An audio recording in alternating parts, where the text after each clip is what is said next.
inclinons devant la mémoire des deux jeunes enfants adolescents qui sont tombés. Nous prions pour le repos de leurs âmes et nous rappelons aux forces de défense et de sécurité que le maintien d'ordre est régi par des règles bien précises où on ne peut pas utiliser des armes à feu dans le cadre du maintien d'ordre. Deuxièmement, il est important que le procureur en charge de ce territoire puisse mener des enquêtes diligentes pour que les autorités à tous les niveaux puissent savoir comment cela s'est passé.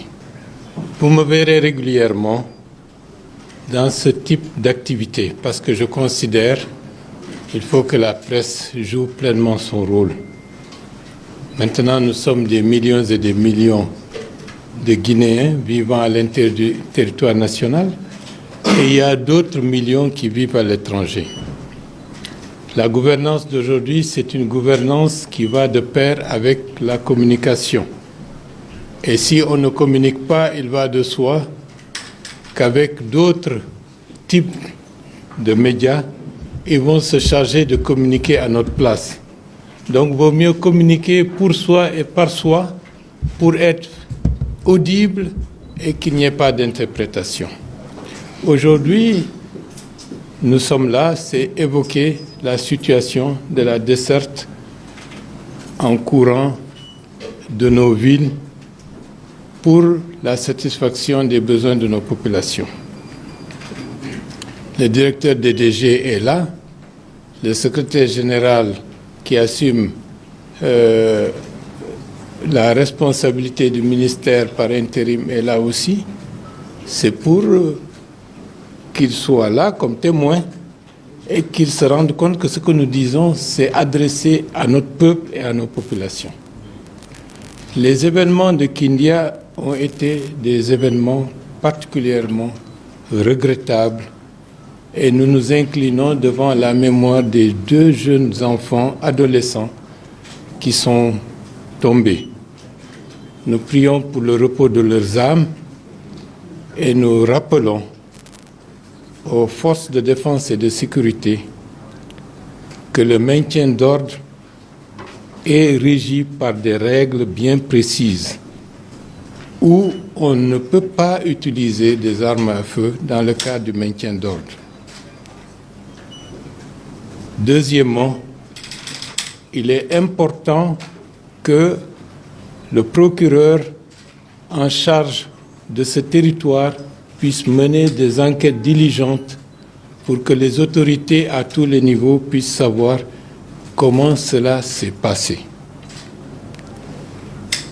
Nous ne manquerons pas de demander aux autorités administratives de la région et de la ville de Kindia de nous fournir eux aussi d'amples explications sur la situation.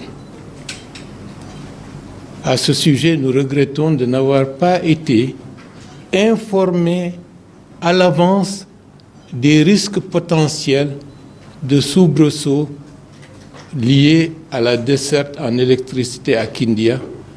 Si on était informé, alerté, des dispositions idoines auraient pu être prises pour éviter que la ville de Kindia connaisse une journée relativement violente hier. Ceci dit, il faut que nos compatriotes comprennent dans quelle situation sommes-nous. Est-ce que nous avons une volonté ou d'empêcher que les citoyens guinéens puissent bénéficier, disons, de la desserte en électricité? C'est non. Pourquoi? Premièrement, les barrages n'ont plus suffisamment d'eau, pour différentes raisons. Et ceux qui font les voyages autour de barrages de Soapiti et de Kaleta peuvent le constater que le niveau d'eau est particulièrement bas. Continuer à utiliser cette eau, c'est prendre le risque de rendre les barrages inutilisables. Et ce serait une grave perte pour la communauté nationale et pour le patrimoine en termes d'infrastructures de notre pays. Donc, de ce point de vue, le niveau d'eau a atteint une cote d'alerte qui oblige à agir avec parcimonie jusqu'à ce que la situation puisse s'améliorer. Deuxièmement, les conséquences de l'explosion du dépôt de carburant a un effet qui impacte d'une manière ou d'une autre l'approvisionnement en carburant de l'ensemble des installations qui fonctionnent avec, que ce soit le mazout, que ce soit l'essence, que ce soit le gasoil. Donc là aussi, nous sommes impactés, indépendamment de nous tous, par cette situation qui est une véritable catastrophe nationale. Troisièmement, qui est une conséquence de tout cela, nos finances publiques subissent des pressions extrêmement importantes pour la satisfaction des besoins essentiels de la population. À titre d'exemple, pour que tous les citoyens guinéens le sachent, si par exemple l'État guinéen engrange de manière globale des recettes de 3 000 milliards de francs guinéens, tout ce montant-là est englouti dans l'électricité. Ce qui fait que nous sommes dans une situation financière particulièrement tendue. Et comme vous pouvez le constater, cela ne peut pas continuer ainsi. En 2008, lorsque j'étais ministre de la Réconciliation nationale, nous avions des problèmes analogues, avec des problèmes de manque d'électricité par-ci, par-là. En 2024, dans ma charge de Premier ministre, chef du gouvernement, on est confronté à la même situation. C'est-à-dire 16 ans après, on se retrouve au même point, et peut-être de manière plus dégradée que par rapport à 2008. Cela mérite qu'on approfondisse la réflexion, qu'on sache pourquoi la Guinée n'est pas parvenue à assurer sa souveraineté énergétique malgré tout ce qu'elle possède comme, potentialité hydroélectrique et comme ensoleillement aussi. Ceci est du ressort des travaux des techniciens et des responsables du secteur de l'électricité dans notre pays. Donc, aujourd'hui, qu'est-ce que nous sommes en train de faire? Nous sommes en train de chercher dans l'urgence une solution palliative pour nous permettre d'approvisionner ou d'améliorer ou de stabiliser le peu qui existe pour que la situation ne se retrouve pas dégradée au-delà de ce qui est acceptable. Nous sommes en train d'étudier cette question. Des alternatives réalistes sont en train d'être prises en compte. Nous allons vous le dire lorsque tout sera ficelé, de manière à prendre en compte les contraintes techniques, les contraintes financières et les contraintes de délai pour que nous puissions donner une information crédible et vraie à l'ensemble de la population guinéenne et plus particulièrement à la population du Grand Conakry. Entre nous, nous aurons toujours le langage de vérité et le langage de ce qui est possible, pas le langage de ce que nous voulons, au risque d'induire nos compatriotes dans l'erreur. Nous travaillerons d'arrache-pied pour que cette période extrêmement difficile et tendue ne s'allonge pas dans le temps. Je ne vais pas donner de timing, mais je dis nuit et jour, nous sommes en train d'y travailler et nous allons chercher tous les moyens possibles et inimaginables pour que cette situation puisse trouver une solution transitoire nous permettant de vivre relativement mieux malgré les insuffisances en dessert d'électricité que nous connaissons.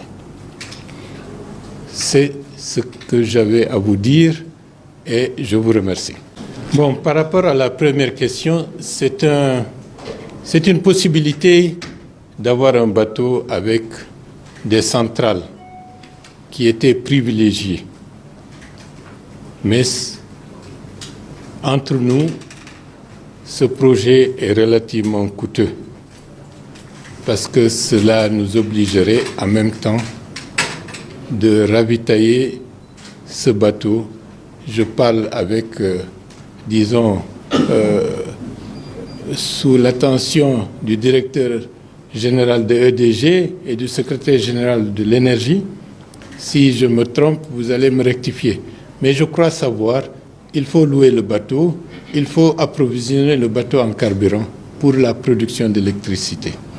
Je crois que c'est cette alternative qui existe avec le bateau. Il y a d'autres alternatives qui sont en train d'être explorées. Lorsque les procédures techniques, les procédures réglementaires seront terminées, il va de soi, ça nous permettra de communiquer à tous les résultats de ce que nous obtiendrons comme moyen d'assurer une production d'environ 150 MW pour satisfaire la demande, surtout du Grand Conakry. Bien entendu, il y aura des arbitrages, il y aura des discussions et les acteurs principaux que sont les ministères de l'énergie, le directeur général de EDG et les cadres qui sont autour, y compris les autres responsables des autres départements ministériels, notamment les conseillers de la primature et ceux de la présidence, vont travailler d'arrache-pied pour très rapidement nous donner un résultat fiable qui doit conforter notre volonté d'abord de satisfaire les besoins de la population, surtout dans cette période de sécheresse et cette période de Ramadan. Deuxièmement, tenir en compte la nécessité d'utiliser avec intelligence et parcimonie les ressources dont nous disposerons pour ne pas rentrer dans un cycle où nous dépensons beaucoup qui empêchera des investissements futurs pour nous sortir de cette période relativement difficile. Les deux contraintes doivent être prises en compte. Il ne faut pas, pour aujourd'hui, satisfaire tout et sacrifier l'avenir. Nous devons sortir de ce cycle infernal où, malgré toutes nos potentialités, la Guinée a des problèmes de décès en électricité. En 2024, on n'aurait pas dû être dans cette situation. Mais avec l'aide de Dieu, on trouvera la solution. La question des médias. La deuxième question est les médias. J'ai rencontré, comme je l'ai dit, les responsables des médias. La restitution est en train d'être préparée pour le président de la République et nous allons en discuter. Et je pense que ce qui est le plus important, et je l'ai dit à RFI l'autre jour, ce que nous recherchons beaucoup plus, c'est que dans notre pays, dans ce contexte d'une transition, où c'est une transition où chacun d'entre nous, quelle que soit sa place, que vous soyez responsable ou gouvernemental, ou que vous soyez responsable de médias, ou que vous soyez simple citoyen ou responsable syndical ou responsable de la société civile, nous sommes tous partie prenante du processus de la transition. Donc nous devons veiller à assurer de manière conviviale, fraternelle, la résolution de toutes les revendications possibles et inimaginables. C'est une question de responsabilité et je pense que les responsables des médias, en mettant en place une autorégulation interne pour veiller à une stricte application des règles déontologiques et professionnelles liées au journalisme, je pense que ce sera un pas en avant pour nous permettre progressivement de pacifier et de permettre une résolution dans l'intérêt de tous de cette question qui n'a fait que trop durer. Oui, c'est ça. Est-ce que c'est avec le bateau turc qu'on est en négociation et où en sont les négociations? Le champ du possible est ouvert. Nous avons des problèmes, on cherche des solutions. Et les solutions les plus intéressantes pour l'intérêt de la République, pour l'intérêt des populations, c'est cette solution qui sera privilégiée.